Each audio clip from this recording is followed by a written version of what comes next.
Bahasa dalam percakapan. Percakapan dalam konteks social sense of language, bahasa dan emosi.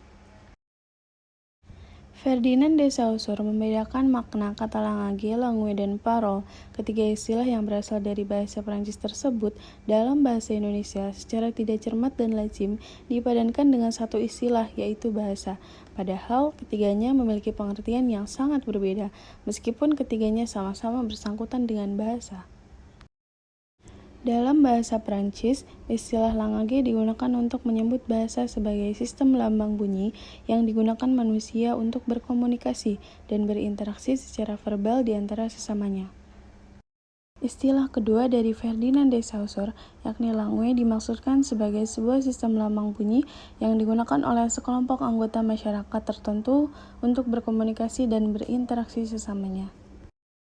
Istilah yang ketiga yaitu parol bersifat konkret, karena parol itu merupakan pelaksanaan dari langue dalam bentuk ujaran atau tuturan yang dilakukan oleh para anggota masyarakat di dalam berinteraksi atau berkomunikasi sesamanya. Bahasa dalam percakapan. Bahasa dalam percakapan merupakan alat komunikasi yang fleksibel. Dalam percakapan sehari-hari, seringkali orang-orang memakai bahasa yang lebih santai atau non-formal. Kosakata yang digunakan pun mudah dipahami dan struktur kalimatnya sederhana. Percakapan tersebut biasanya melibatkan pertukaran ide atau informasi antara dua orang atau lebih, yang dimana penutur dan lawan tuturnya saling merespons. Percakapan merupakan salah satu bentuk wacana yang melibatkan dua atau lebih pelaku yang saling memberikan kontribusi. Dapat disimpulkan bahwa di dalam percakapan terdapat kerjasama dan juga terdapat interaksi komunikatif. Interaksi komunikatif merupakan komunikasi antara dua orang manusia yang dalam satu waktu memiliki peran ganda, yaitu menjadi komunikator sekaligus dapat bertukar peran menjadi komunikan.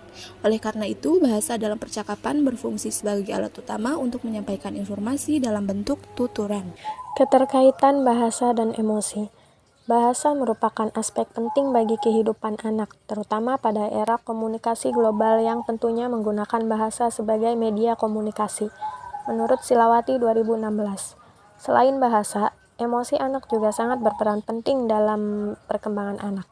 Perkembangan bahasa tidak dapat dipisahkan dengan perkembangan fungsi otak.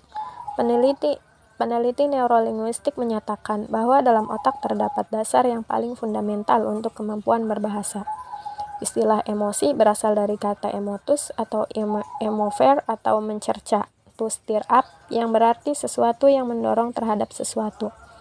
Emosi berkaitan dengan perubahan fisiologis dan berbagai pikiran.